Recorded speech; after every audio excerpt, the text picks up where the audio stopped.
start recording now. That way it can be uploaded to our YouTube video. So good morning, good afternoon, depending on where you're at. I am Renee Delgado-Riley. I am the Director of Student Affairs and Assessment and Research here at the University of Oregon. And so I just wanted to remind everyone to please mute their microphones and turn off their video. Okay, great. So happy Wednesday again. And I just wanted to say, with the culture of inquiry and focus on student success in higher ed today, assessment pros are super busy. And today's Structures Conversation Self-Care as an Assessment Pro is focused on you. And there are priorities, as we know, competing for our times doing assessment and research work. So today we're going to provide strategies for prioritizing self-care. And with October being Student Affairs, Careers and Student Affairs Month, I want to use this time to celebrate you and just higher ed assessment in general, but also focus on how we can better support you all tasked with these duties and responsibilities. So as a native New Mexican, born, raised, and with strong values and a knack for my authentic New Mexican cooking, which is different than any other type of cooking, by the way. At any rate, while completing all my degrees at my previous university at the University of New Mexico, I was actively involved on campus in our student ethnic centers with really the goal to reduce achievement gaps with the focus on equity. And so during this time, I became a single parent, was working 2 part-time jobs, and it wasn't until I got into grad school that I finally got my first professional job in student affairs. So it's not always been easy for me to balance it all and separate family and work, but I've tried. So trying is the first step, and the fact that you all have joined us for this call today is the first step that you all are taking towards prioritizing your self-care. So for the next hour, we're gonna hear from 3 awesome colleagues to share their advice for prioritizing self-care as an assessment pro. We have 3 individuals with us today. The first is Daniel Newhart, who is the Associate Vice Provost for Planning at Penn State University with more than 10 years of experience in higher ed leadership. He has a bachelor's degree in philosophy and psychology from Purdue, master's degree in higher ed and student affairs, and a doctorate in social and cultural foundations of education from The Ohio State. So you can see he's very busy, right, Daniel? Our second individual, Aimee Shattuck, she's the assistant dean of student life at Portland State University. And however, in her time at Portland State, she served various roles, also being the director of student activities and leadership and the first staff coordinator of the Women's Resource Center. Originally from San Diego, she completed her bachelor's in psychology from San Francisco State University and then earned her master's in social work from Portland State. She mentions that she's a first-generation student, which obviously has influenced her passion and support for this profession. So thank you, Aimee. And lastly, our third individual, Vicki, who's the Director of Assessment and Accreditation, Oregon State University. She's an integral member of the college leadership team who's responsible for assessment, learning outcomes, external assessment reports, as well as college accreditation. She's definitely a leader in the development and design and oversight of assessment systems within making sure to monitor and evaluate the performance of the College of Public Health and Human Sciences. She's obviously very skilled in assessment with her recent edition of Student Affairs Assessment, Evaluation, and Research, a guidebook for graduate students and new professionals, which it's on my list to buy, Vicki. She has a bachelor's in psychology from California State, master's in educational psychology, and PhD in psychological and cultural studies from the University of Nebraska-Lincoln. So as you can see here, we have 3 amazing assessment rock stars and how they've managed to prioritize self-care through this entire journey. I'm really excited that they're here today. So because we want this to be interactive, we are going to hear from these amazing folks. And I just want to remind you that on the right side of your screen, there is a chat function. So if you have any comments or feedbacks, I want you to go ahead and use the chat function, and I will go ahead and monitor that and try to integrate that throughout. We'll do our best to address those. And lastly, this is recorded and we're going to be uploading that to our YouTube channel. So you'll get an email with that link as well. So now to self-care. And just because you've signed on today, you are obviously focusing on self-care.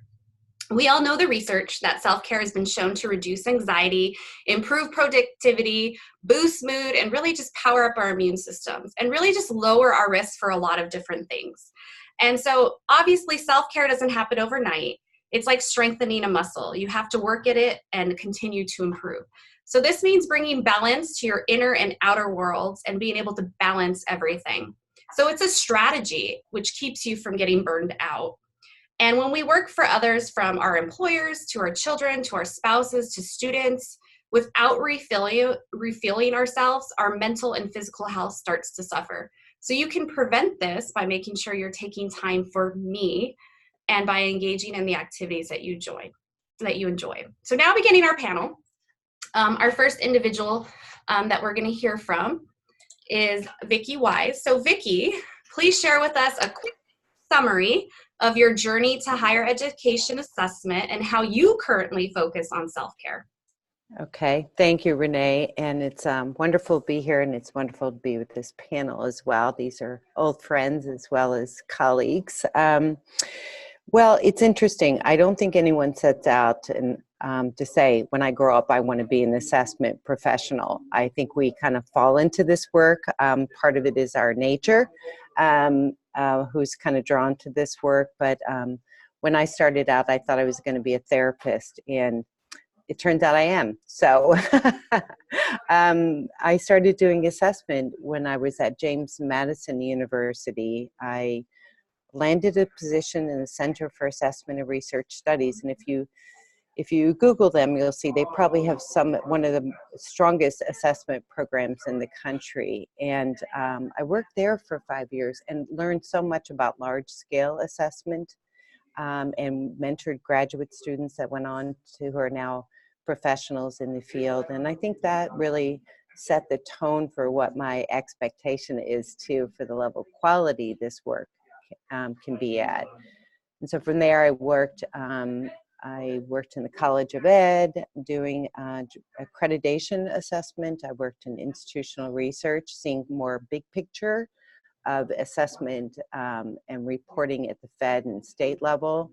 And then I had the good fortune to work in student affairs assessment for 5 years, and found a whole new world of assessment that I loved, because I felt like I finally got to use like all the tools in my toolbox and be a lot more creative in the assessment work that I do. So I think all those things have bode well for the work that I now do in the College of Public Health. It's kind of like a sampling across the board of now I'm doing a little bit of institutional sort of reporting and accreditation, but I'm also doing a lot of the things I've done in previous assessment positions. But as I said, this is not, if someone had asked me, what are you going to be when you grow up? I wouldn't even know what an assessment professional was. And but I think it's a really, not only is it an important field, but I think it's really a great union, this field of, being a helping professional, as well as really appreciating like the formative process of program design and program implementation, and assessment kind of feeds into all those parts. So for me, it's a good fit. So, thank you. I can't hear you now. Sorry about that. There, that's all right. No worries. I thought I lost you. Thank you for sharing. We really appreciate you. So just so we don't lose it, so how are you currently focusing on self-care? So I have it's interesting, because I think with each position and each office space that you work in gives its own challenges. So for any of those that have moved around quite a bit, we learned new strategies. So currently I build it into my calendar. So this is what really works for me. I literally, for example, I started a plank challenge in my office. And twice a day at 9 o'clock and 4 o'clock, our whole office gets down on the floor on a mat and we plank together. We've been doing this for months. It's awesome. We get away from our desk. We have a minute to share a story. We do it for a minute each time. We've gotten to know each other better. It's really fun. So that minute there is scheduled, and then I take a class through campus 2 mornings a week, with another work colleague, and I get some exercise before I start work. And that again is on my calendar. So I think those And I walk with work colleagues at lunch as often as I can. So I build all those into my calendar to make sure that I make those a priority in like any other meeting. But then we have things that are kind of silly that are just fun. I mean, we have a chocolate drawer that we keep at work, and it's super important. Everybody knows about it, and we replenish it. And we have, instead of water cooler talk, we have coffee drawer talk, and it's pretty amazing. We have our addictions, and so we can share that. Yeah, there are plenty more, but I don't want to hoard this conversation. So I have a few more I'll share, but that's kind of some of the bigger strokes. Well, thank you, Vicki, Yeah. for sharing that. We'll definitely be exploring that further through this session. So on to our next panelist, Daniel. Tell us your journey to higher ed assessment. How has that been? And how are you focusing on self-care with all the things that you've been doing? Also, I think my journey to higher education started with like annoying questions when I was little to my mom, right? So a lot of people say that they don't know how they ended up here, but I'm pretty sure I know how I did. And that was through, well, my questions got less annoying over time, I'll say, but there were always questions. And I think for me, anywhere I'm at, I want to figure out how things work and how we could make them work better, and how we can make them work better for the people who are experiencing those things, right? So for example, I used to think about when I would walk across campus, how to explain to the students, like if a student stopped me and said, what did you do today to make my student experience better? Or what did you do today to make my experience at the university better, more coherent, more cohesive? I used to think about how would I answer that question with what I did today? That to me kind of like led me to assessment, I think in some way, shape or form, but also I didn't have the best experience in college. Right. So I thought about, okay, so, I don't want necessarily other people to go down these pathways that weren't necessarily productive. I started in undergrad as an engineer, got good grades and that sort of thing, but had a really negative and, shall we say, not learning outcomes oriented internship, right? So assessment pedagogy, if done correctly in my internship experience, might have led me to still be an engineer today, to be frank.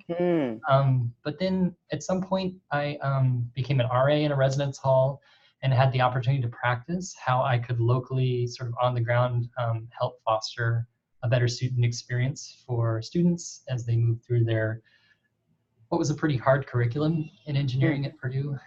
Even though I moved away from engineering, and a lot of people were interested in why I moved away from engineering, that my job wasn't to convince them to leave engineering. It was to think about how, I could cultivate their success, right?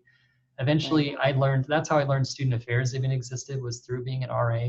I learned a bit more about that there were master's degrees in things like higher education and student affairs. Ended up doing a thesis kind of troubling some gibbons, which is kind of what I do, right? And I was interested in studying how service learning was essentially only serving certain populations, which was coming from sort of a curiosity, questioning standpoint. Ended up doing a dissertation on basically why do we ask questions the way we ask them. And so I think all of that grew up into a sort of space in higher education that I kind of carved out or found where I could ask questions and get paid for it. So, my mom nowadays, she laughs about that. She's like, so your job essentially is to ask all these people these annoying questions you ask me. And I was like, Mom, I'm not asking you about like state appropriation of higher education funding, blah, blah, blah. But I think like, that's where it all emerged was, for me, self-care, I think, is rooted in the ability and space to be curious, right? So I find if I'm not curious, I'm probably not taking care of myself in some way, shape, or form because I'm complacent, whether it's with my sort of physical state, my emotional state, my mental state, or what have you. I like to think of myself as just perpetually restless, but not in a bad way, right? I think one can be restless and curious with also sort of having a solid foundation under you in order to be restless, right? But I think as far as practices with self-care, I think it behooves us to think about, at least how I think about self-care is how it's rooted sort of in our historical narrative, right? So there's a really good article by Aisha Harris just called A History of Self-Care. It's published on Slate, and it's really just a good overview of how self-care sort of started in the medical area and grew into the political area, and then grew into kind of like a new age area, and then back into the political area. And self-care becomes a response to sort of all the troubled stuff that's happening in the world, right? Whether it's, you know, a hard meeting you just went to, or, you know, a huge structural issue that's bigger than any of us. Self-care becomes an act of agency in those moments. And yeah, I really like to think of self-care as like, when I'm taking time for myself, it's so I can do better for others, but it's also so I can keep being restless, and know that like things will keep moving forward in a productive fashion, hopefully. So. Wow.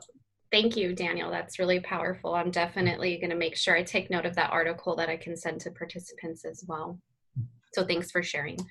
So on to our next participant, in terms of self-care and your history in higher ed assessment and where you are today. Aimee, please tell us about your journey and how you prioritize self-care.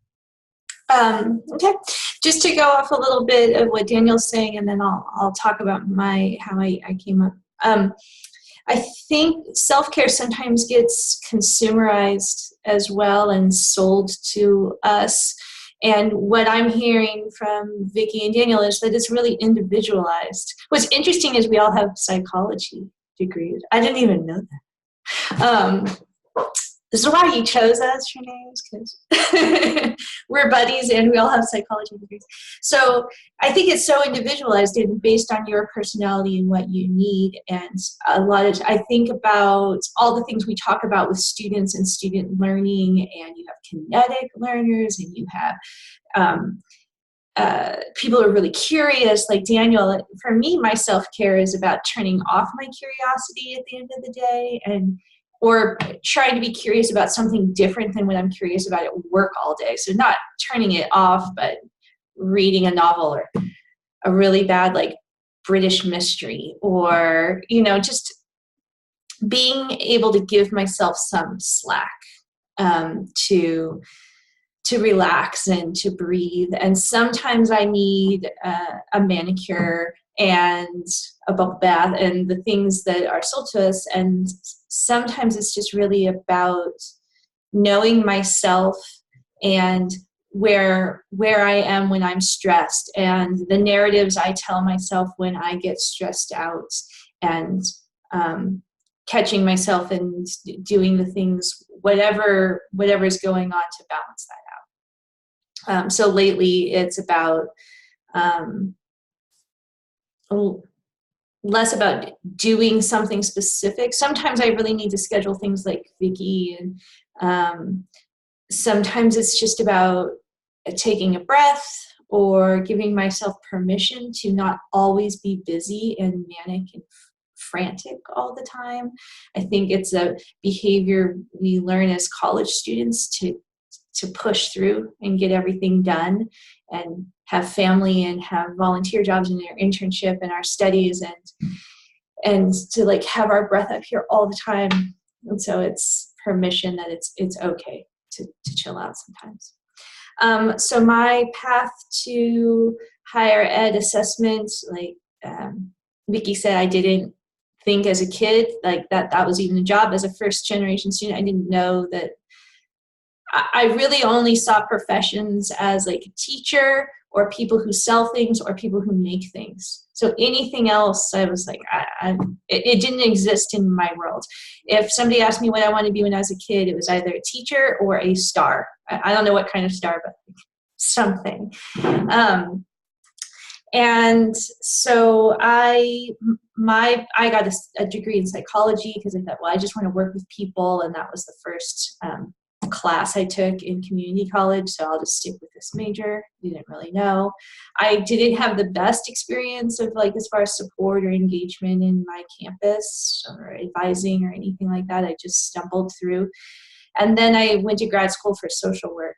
Everything I did, like looking back, like Daniel said, when I look back at my childhood, the things that were precursors to what I'm doing today is that I was always organizing all the kids in the neighborhood into like really big convoluted games or club. Like I was always the one that was organizing the people, and every job I had, I liked to make things better and organize a system and think about how we did the process. And I worked in a coffee shop, and how can we make the coffee better, and how can we like make a little assembly line and get everybody organized. And it was just the things that was my personality, the things that I was drawn to, and the pieces of assessment that I really like now.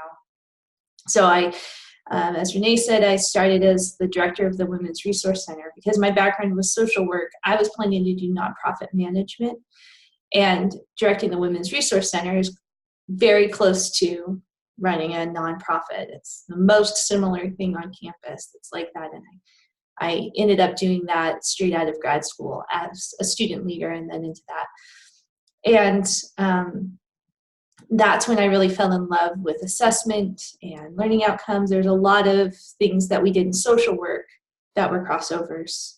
And so learning about in higher ed, what we do there. And then I became the director of student activities and leadership programs. I got to work with Vicki as a friend and a colleague and a mentor and do more and more assessment. And then when she left, we didn't get to hire a new full-time professional. Instead, everyone stuck with 10 hours of me helping them. And I was saying this earlier, we were chit-chatting, that my priority in assessment, because it's limited time, is really about helping the departments do strategic planning and thinking about themselves as a learning organization. And that is my focus for organizations, and it ends up being the focus for me. And coming back to self-care, how do I learn and improve and be better? How do I build reflection into my job so I can breathe and set new goals. Awesome. Thank you, Aimee, for that. So we have heard quite a bit from our participants today, our panelists, about our journeys here, whether falling into assessment has just kind of been what it has been, or it's part of our nature and curiosity, or it's just making those connections over time that connect us to the right people, right places, and encourage us to move up.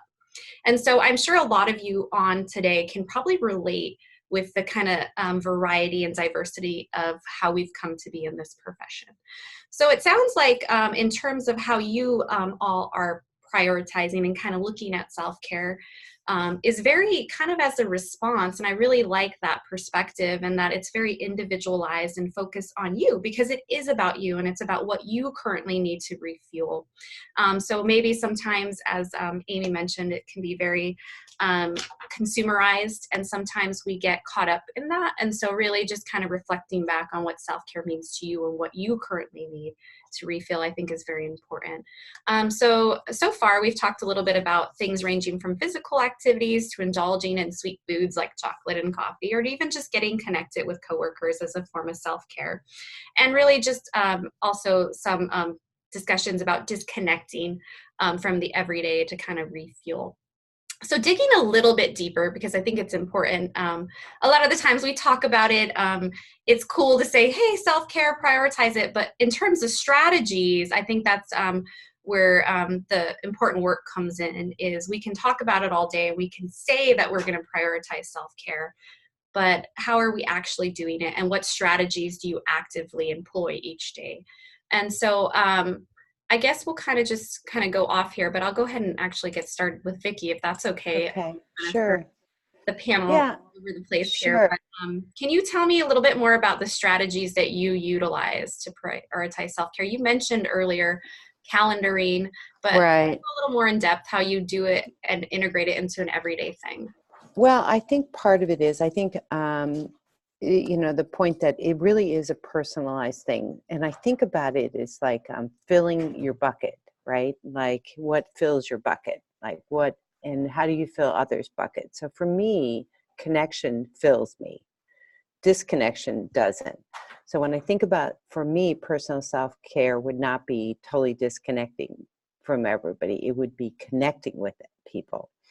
but in a way that feels healthy, of course. And I think, so knowing that about my personality, it's like, well, how do I feel more balanced when I know I'm connecting with others and I'm helping them, and so it often, for me, self-care won't be pulling away from work. It would be finding other ways to engage with people at work. And so, or, turning things like taking on a new initiative, or, working in some capacity where I feel like I might have a mentoring role. For me, that's self-care. I think sometimes, so the thing I think I initially had to get over in my younger days, and when I started earlier in assessment, is self-care is selfish, and that's okay.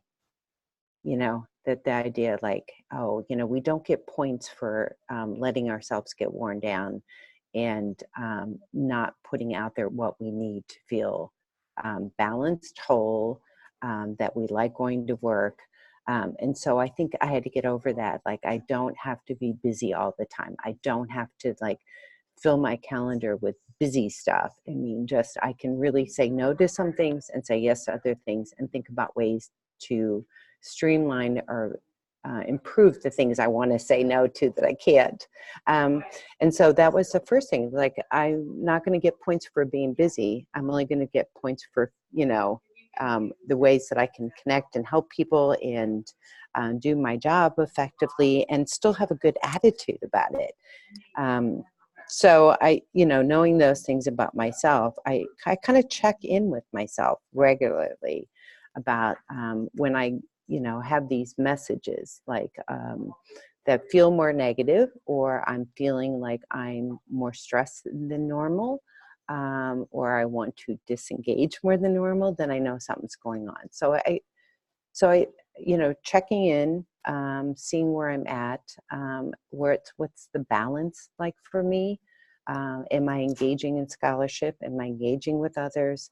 Am I wanting to run away? Those are important for me. It sounds silly, but I keep little reminders by my desk on self-care notes. And I periodically pick those up and look at them. And they're simple sayings, just to kind of remind me of this path, and that, it's a journey, and it's not like a dissertation I have to get done in a time frame. I mean, I want to be in it for a while and feel like I can be of service. So for me, that's where I mean, self-care begins with being selfish, I think, and being okay with that and figuring out what works. So, yeah. Awesome. Thank you, Vicki. So it sounds like definitely some of our participants, the structured conversation today, are kind of reflecting and feeling connected to that. Some folks have mentioned that they have a recurring lunch date with someone, a colleague, just as a reminder to kind of stop and just breathe. And I think that's really important to do. Yeah. Yeah. So Aimee, I want to kind of hear from you. You kind of reflected on this, but I want to make sure that we talk a little bit more about your priorities. How do you actually prioritize self-care, and how you make it part of your everyday? One thing I was thinking about is that, there's different times in my life that it's been really hard to prioritize self-care. When I had babies and toddlers, or when I was in grad school, or you really are super busy, and trying to think about, I would always tell myself, like, okay, well, it's this many years, I can get through this many years, and my self-care allotment of time, because your time and energy is finite, is like going to be smaller. But then I had a good mentor in a grad internship, and I said, I can't wait until I'm not so busy anymore. And he said, ha ha, that's so funny. You'll always fill up your time to be super busy. And I remember it really hitting like, what? I can't maintain this graduate school level of busyness and internships and full-time work and everything else. So I try to give myself permission that in a time of life when you don't have any choice, but you just have a lot of responsibility. You're busy. You have small children or something. Okay, no, you're going to get through that. And then when you have those, like right now, I'm in this transition phase where my kids are getting older and they don't want to hang out with me all the time. So I have some extra breathing room and time. It's so wonderful. I don't feel, I tell myself I do not have to fill that up with another massive responsibility. Just because I've had so much responsibilities doesn't mean I have to keep it going. I could give myself permission that now I have a little bit more time. I can fill it up with something that really brings me a different type of joy than responsibility joy. You know, it could be like he said, like I could have some frivolous joy sometimes. I don't have to be busy and responsible 24 hours a day. So my strategies are trying to then in that transition time think about things that I really love. What do I want to, what are my values?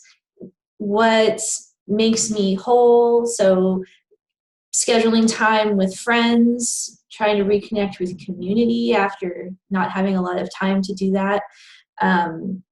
Traveling, planning traveling, then making like little photo albums of the travel, trying to fill some time with just really great memories.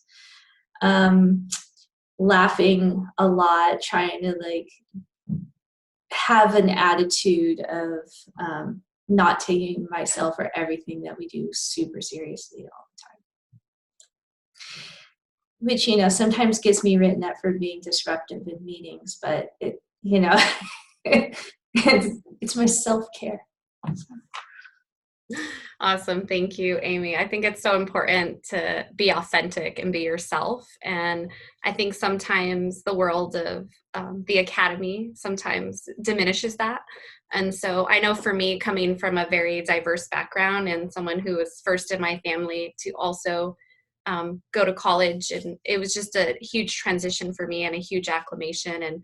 And it's sometimes still, I still deal with that imposter syndrome, but I've gotten better over the years of just being okay with it and being my authentic self and recognizing that, you know, it's okay to like be a person at the end of the day. We're all human beings. And yes, we all studied psychology, so that probably makes sense why we're always thinking about that.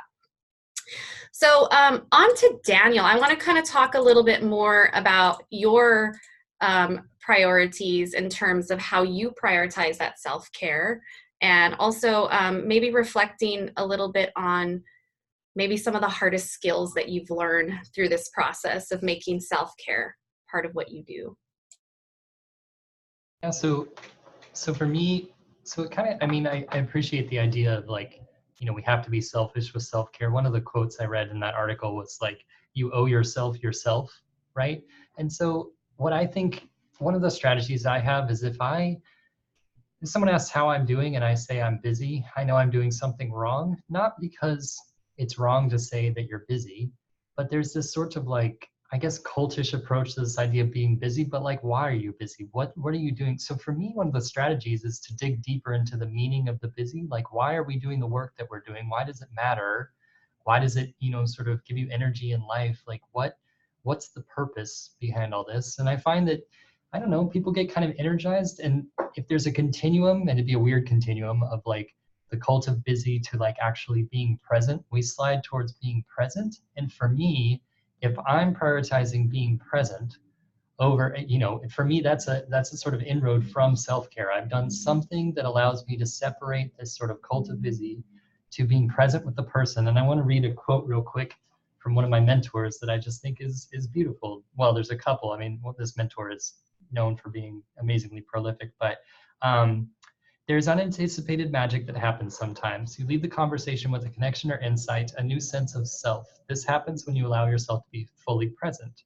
Allow yourself to be present, to be touched by the specialness of the moment, right? So if we think about like, yeah, all of this time that we're busy is comprised of these potentially really special moments in which we've been present with a person. It's really easy for me to strategically prioritize self-care in order to be fully present with the person, right?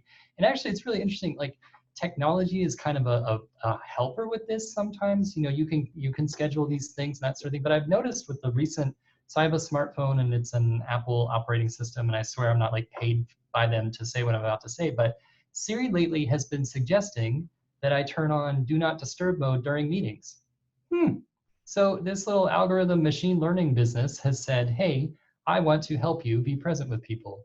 And I've said, sure, Siri, you can do that. But that's about all I let Siri do, to be honest. Other than that, I'm very suspicious of these machinations against my world here. But I think it's interesting. So we can take these little steps during the day to be more present. And I think that slides over into, you know, I can come home at the end of the day and it becomes a series of not tasks, just tasks I've completed or things I've done, but how I've co-created this space with people and how I've co-created these experiences with people. And I can go into the next day knowing that no matter how bad the day is, the previous day we did some pretty cool stuff together, and it wasn't just about what I did in those things, it's about what we did. So I think for me, one way, if I'm prioritizing self-care, I'll tend to even watch my own words I'm using. So, you know, I think, again, I owe myself, but if I'm doing self-care right, I'm using we's a lot more than I's, because I'm thinking about how I connect to the bigger piece of the puzzle, or, you know, the work I'm doing across the university, et cetera. So that's one thing. I think too, just, you know, I mean, there's the simple stuff like there are, I mean, you referenced research at the beginning of the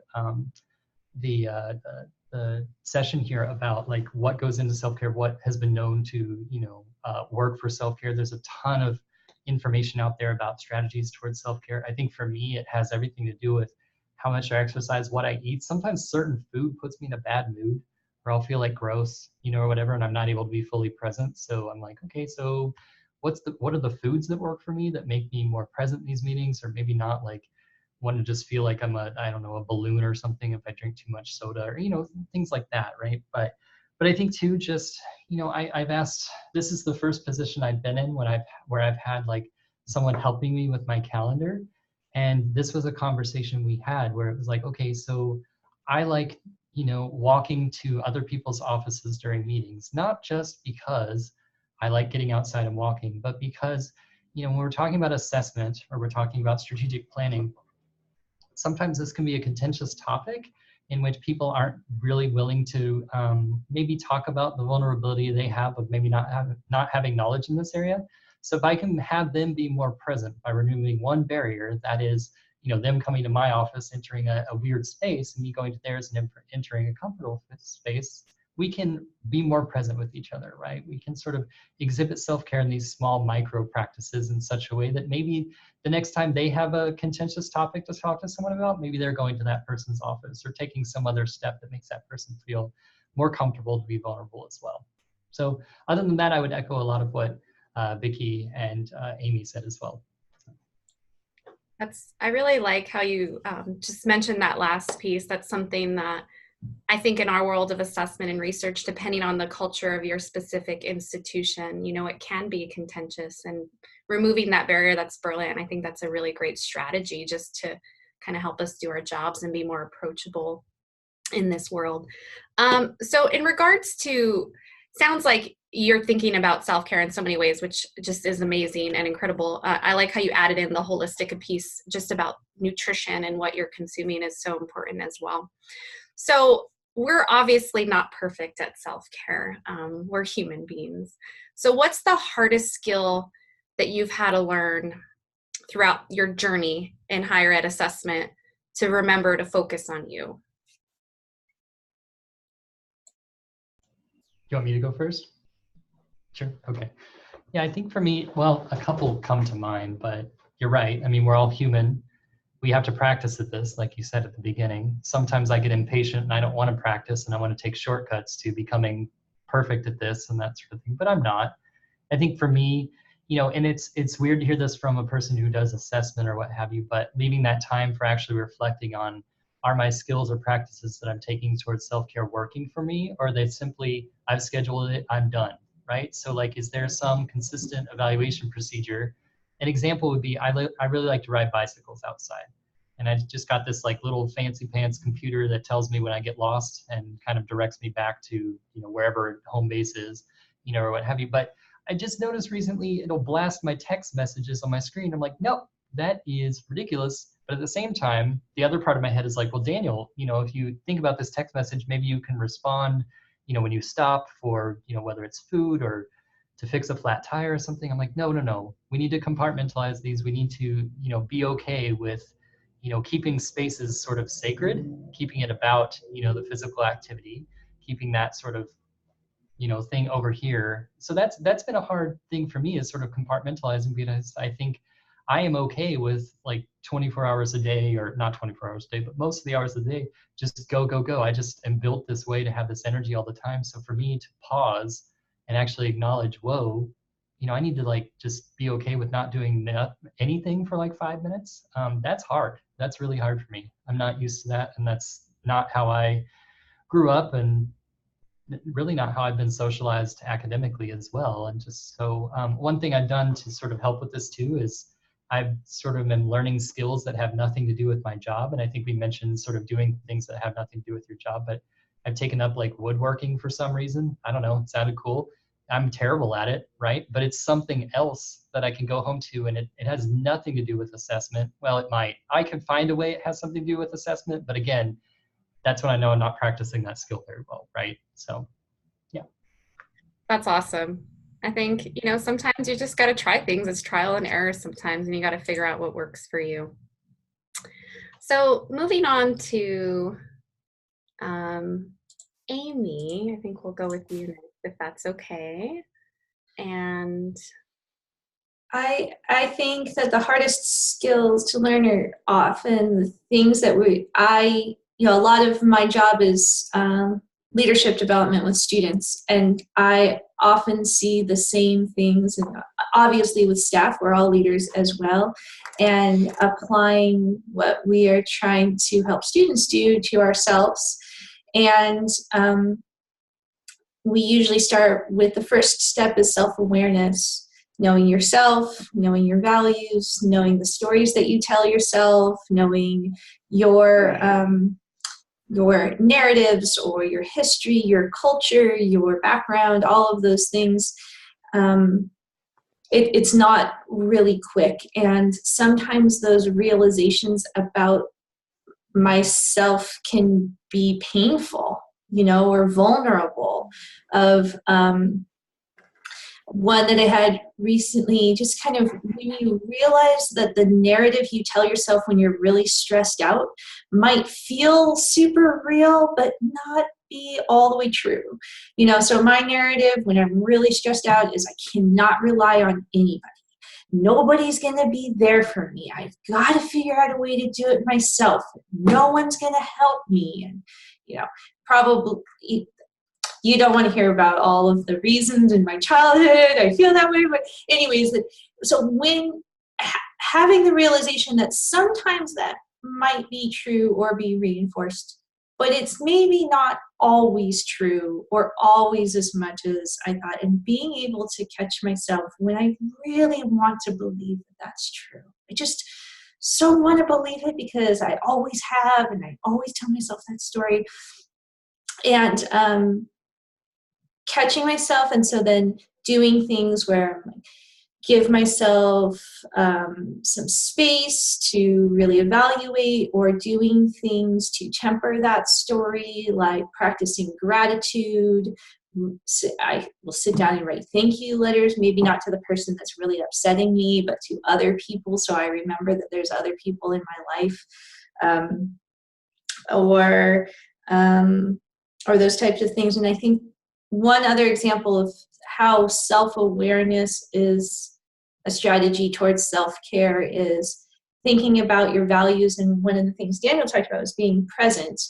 And one of the things that was really hard for me is, I've really socialized and it's really like time is very linear, and you have to be on time, and being on time is 5 minutes before, and I have to get there. I have to get across campus, and doing some work around thinking that time is socially constructed, and the person who is in front of me is really important, and it's important for me to listen to that person. And I still want to be on time, and I still want to respect that the meeting I'm going to, but again, giving myself some grace that it's important to be present with this distraction. this person who's come in, who's upset, and being giving, and paying attention to whoever's in front of me, that I don't have to be thinking about the next thing I have to be doing, that there's value in being present, and it's just as valuable as that next task I'm supposed to be doing. And it's really, for me, going against my culture and socialization to think that way. So having self-awareness of how I'm socialized, that even as a white person, that might be our dominant culture. It's not healthy all the time, and I can learn ways to try to temper that. Has really helped me not get stressed out about not having everything done a week before it's due, and this kind of perfectionist. I can't rely on anybody. I have to just get it done. So I think it's the hardest thing is having enough self-awareness to know what, for me as an individual, is going to help me reduce that stress. Wow, that was powerful. Thank you, Aimee. I really relate with that, just from, being a person of color and being from a very kind of diverse background myself. Imposter syndrome, as I mentioned earlier, is something that I constantly deal with. I didn't grow up with academic language, and so one of my weaknesses is written language and grammar and vernacular that I work incredibly hard to get better at each day. And it's one of my biggest criticisms. So I have colleagues in the profession that, will just be like, use your Oxford comma, or like, just like random feedback. And it's hard not to be too hard on yourself. And so just recognizing that I can be who I am, but at the same time, strive to do better, but then be okay with who I am. So that's definitely, I feel like we're sometimes our hardest critics when it comes to self-care. And I think as a woman, especially from my culture, it's very much female dominant in terms of like caregiving for your children. And so the fact that I've pursued a career and an education, I constantly get a lot of criticism from the folks that socialize me, my family, about that, I'm not being a good parent because I'm going to be away at a conference, or I am, when I was doing my PhD, things like that. And so it's very interesting. That's been my biggest challenge in terms of self-care, is figuring out where that balance is. And because I give so much to my family, is being able to step back and recognize, like, I can't be good at everything. And in order to even just be able to maintain, I need to focus on myself. So definitely relate with that. So Vicki, tell us about the hardest skill you've had to learn. I know you mentioned earlier a little bit about, like, being selfish and recognizing that self-care does not equate to that. Because I think sometimes a lot of pressure is put on us that when we do these things that we're being selfish. So what's do you want to reflect on that? Any kind of other hardest you've learned through this process? Well, part of it is, in listening to others, I really appreciate what they're saying, and I think I can mirror and say that a lot of the same things I'm hearing from my colleagues, I have felt my same, as well as the imposter syndrome that you talk about. Even at this point in my career, I feel like you're like, they're going to find out sooner or later, that, the word will be out. But I think, as Aimee said, there's stories we tell ourselves that may or may not be true, and we make them true by continually telling ourselves those stories. And so I think when I think about self-care, I think of it like a habit of mind and a habit of practice. So those, what are the things that I do that create these habits of mind or habits of practice? And I do actual physical strategies. Like, I want to be present for people, but I am squirreled easily distracted, because I'm like, can follow all kinds of breadcrumbs. So I do things like, I make kind of contracts with my partner. I've made a contract with him about how I would be present. We don't live in the same place. I only see him on the weekends. My deal with him is I don't work weekends. I don't look at work email. I don't work weekends. I'm present. We're with friends. We're with each other. That's it. And that's okay that I don't look at work email until I get back to Corvallis in Sunday. And then I look at my email Sunday afternoon. And then if I need to attend to something, I do. I also have an app on my phone and on my desktop that blocks things. So I can block Facebook, social media, and I do it. I set it up for times and I block those things. And it'll allow me like a really short, like, I think I get like a few seconds to look at it. And then it says, oops, you're done for the day. You know, so that's I stick with it. I mean, so I'm, you know, I don't hang out on these spaces because I don't allow myself. And when I check my screen time too, which sounds strange on my phone, and seeing how I'm doing when I'm away from work, because I have a lot of other interests that aren't assessment, but I can make everything about assessment because everything can be measured, I think. So I really have to keep practicing that, right? It's not like, oh, I got this, I'm done. So I'm continually having to kind of remind myself. I slip, and then I'm like, get super excited about a project at work, and so then I want to do it on the weekend. So I have to, you know, it needs reinforcement. It's just like exercising. I worked out of gyms for years. Sometimes I take a break, and then I got to get back into it and get my routine going. Good eating, you know, that too. I do really well most of the time, and then I slip. And usually it's about whatever is going on in my head. You know, I'm, you know, busy or whatever, and I feel like, oh, I can't afford to do that. I can't afford to take the time to do those things. I've got all these expectations out here. So yeah, I think that's, you know, I really think of these things as like habits that you form, and then what are the strategies? You know, I've asked people in my life to help me too, which is something that's hard to admit. I think sometimes when we ask people for help, like, I really want to be more present, or I really want to do more, whatever. When you see me not doing those things that I don't want to do so much, just tell me in a loving way, but tell me, help me be better. And that telling me in a healthy, loving way, I'm okay with that. So that's kind of my strategies that I've used. Awesome. Thank you, Vicki. So, Yeah. wow, I want to be respectful of time. So we have about 7 minutes left, but I just kind of want to use this time to reflect on everything that's been said and give any of our panelists any kind of final words of wisdom. So it sounds like we've talked a little bit about, one, just the journey to where we are as assessment professionals and the variety of different pressures externally that puts upon us. But self-care is a response, but also self-awareness and understanding our values is a step to understanding our own personalized and individualized self-care. And looking at it very holistically, not just from the traditional things that we see in the media.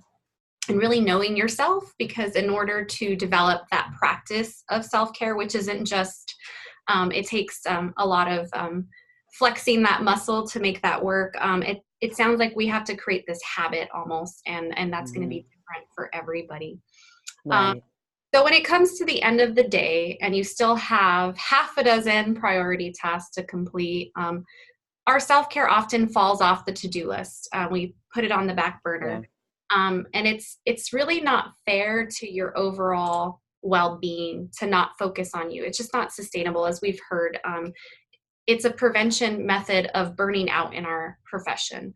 And so you can get started with self-care. And I challenge everybody that shared the last hour with us is to even just give yourself 15 minutes of self-care, whether that's reflection on yourself and trying to understand what works for you, whether it is something that you do more physically, whether it's something nutritionally, whatever that may be. And I would also challenge you during that time of self-care to stay away from technology, because as we've heard, it can be a conduit to helping us prioritize self-care, but it can also be a distraction, and it can also inhibit our ability to focus on ourselves. So I want to give a chance to any of the panelists to kind of any final words of wisdom you have. I think I heard some really cool themes today. I liked how Vicki summed it up around it's both a mental practice and a behavioral practice of self-care. And I think all of us talked about concepts of connection and community as self-care. So it's sometimes we have to spend some time alone and reflect, and a lot of times it's about being present or having lunch, asking for help. There's a lot of strategies around connecting community.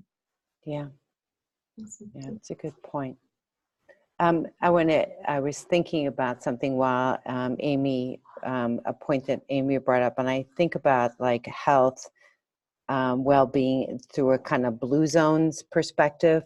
If you know any of the blue zones research, I'm a big fan of the research and a believer in based now, especially being the College of Public Health, about what are those things for longevity, and we're in it all for the long term, we hope. What are the things that people who and other cultures are doing that have increased their longevity?